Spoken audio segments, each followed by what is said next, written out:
Bapak Ibu, Saudara-saudari yang dikasihi oleh Tuhan Yesus Kristus. Beberapa waktu yang lalu saya sedang scrolling di Instagram.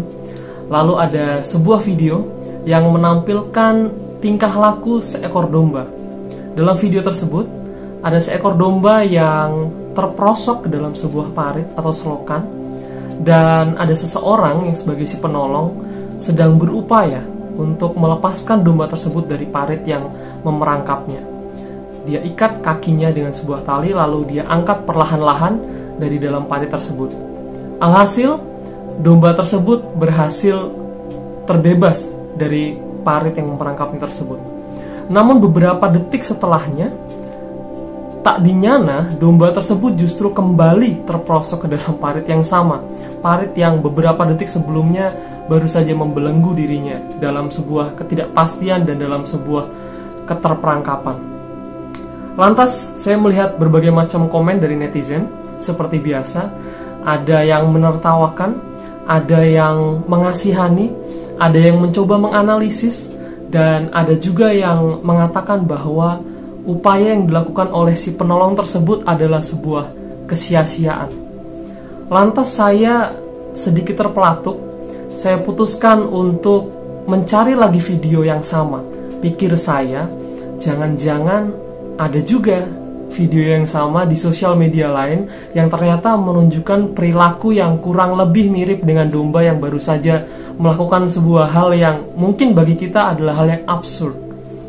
Lantas, ketika saya membuka platform sosial media lain, dan saya menemukan juga video yang sama. Di video tersebut, kita bisa lihat seekor domba yang diselamatkan oleh gembalanya dari sebuah selokan berair. Dan ketika dia sudah diangkat, digendong oleh gembalanya, beberapa detik kemudian terlepas dia dari gembalanya, kebebasan berhasil dia rengkuh, tetapi ia kembali masuk ke dalam selokan yang sama. Dan ia harus kembali terjebak di dalam parit atau selokan yang sebelumnya sudah memerangkapnya juga. Ketika kita melihat video-video tersebut, melihat tingkah laku domba tersebut, bisa jadi kita geleng-geleng kepala, bisa jadi kita tertawa, kita tidak habis pikir, atau kita mengernyitkan dahi dan menganggap bahwa hal absurd tersebut adalah sesuatu yang tidak mungkin kita lakukan, karena toh hanya domba yang bisa melakukannya.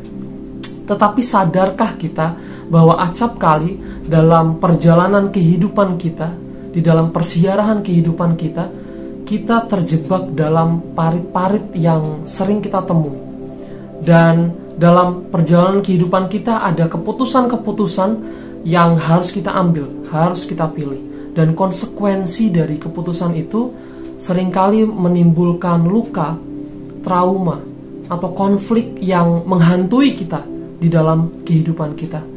Lantas kita yang dalam beberapa kesempatan mungkin sudah mendapatkan keselamatan kita, atau sudah mendapatkan pertolongan kita, entah secara langsung atau tidak langsung dari orang lain, merasa bahwa kebebasan itu adalah sebuah kebebasan yang tidak akan pernah hilang dari genggaman kita. Kita tidak akan pernah mungkin pikir kita untuk kembali masuk ke dalam parit yang sama, entah apapun bentuknya, parit atau selokan kehidupan tersebut. Tapi seringkali juga, Bapak Ibu Saudara-saudari, kita menemukan diri kita kembali terperosok ke dalam parit kehidupan yang sama. Kita berseru, kita memohon pertolongan dalam keputusasaan kita, dalam ketidaktahuan kita. Mungkin kita pikir, mengapa saya harus kembali masuk ke dalam parit yang sama? Kenapa saya harus kembali terjebak di dalam hal yang terus-menerus saya upayakan untuk terlepas darinya? Namun harapan itu nyata. Harapan itu ada bagi mereka yang berseru dengan sepenuh hatinya pada Sang Gembala baik. Harapan itu ada.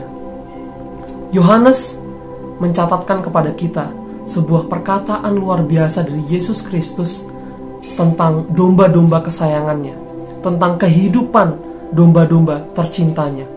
Yohanes 10 ayat 27-28 dengan apik menggambarkan pernyataan Yesus yang berkata, "Domba-dombaku mendengarkan suaraku, dan aku mengenal mereka, dan mereka mengikut aku, dan aku memberikan hidup, yang kekal kepada mereka, dan mereka pasti tidak akan binasa sampai selama-lamanya, dan seorang pun tidak akan merebut mereka dari tanganku. Perkataan Yesus ini ingin menggambarkan sebuah jaminan yang diberikan oleh Sang Gembala baik. Yesus sebagai Sang Gembala baik mengerti betul bahwa dalam perjalanan kehidupan kita, seringkali kita terjebak dalam parit-parit atau selokan kehidupan. Parit itu bisa merupakan hal yang menjadi candu bagi kita, candu yang sesungguhnya merusak kita, yang membelenggu kita begitu kuat dalam ketidakberdayaan, dalam keputusasaan kita. Dan ketika kita berseru, ketika kita berusaha memohon, meminta pertolongan kepada siapapun juga, kadang-kadang kita merasa berhasil melepaskan diri dari parit tersebut, dari keterjerembapan kita dalam selokan kehidupan tersebut. Namun seperti yang acap kali terjadi dalam kelemahan dan keterbatasan kita sebagai manusia, kita kembali masuk ke dalamnya. Dan Yesus, Sang Gembala agung dan baik, memberikan jaminan keselamatan yang sudah Ia tepati janjinya ribuan tahun lalu. Pertolongan itu Ia berikan kepada kita. Janji itu Ia tepati. Ketika kita terjatuh ke dalam lubang parit atau selokan kehidupan yang sama, dan ketika kita dalam ketidakberdayaan kita berseru memohon pertolongan, Sang Gembala itu akan terus dengan tangan kasih-Nya, penuh kasih setia, senantiasa merangkul kita, mendekap kita, dan mengangkat kita kembali dari selokan tersebut.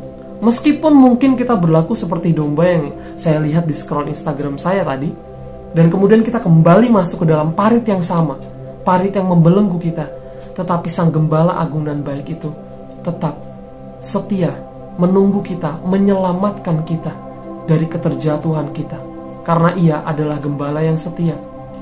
Ia menuntun kita melewati lembah kekelaman, seperti pemazmur katakan di Mazmur 23. Meskipun bahaya itu ada, meskipun parit dan selokan kehidupan kita kentara di hadapan mata kita, tetapi beserta Yesus, Sang Gembala agung, keselamatan dan pertolongan itu nyata dan ada.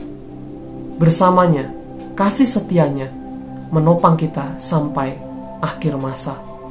Tuhan memberkati kita semua. Tangan kasih-Nya menopang kita senantiasa. Amin.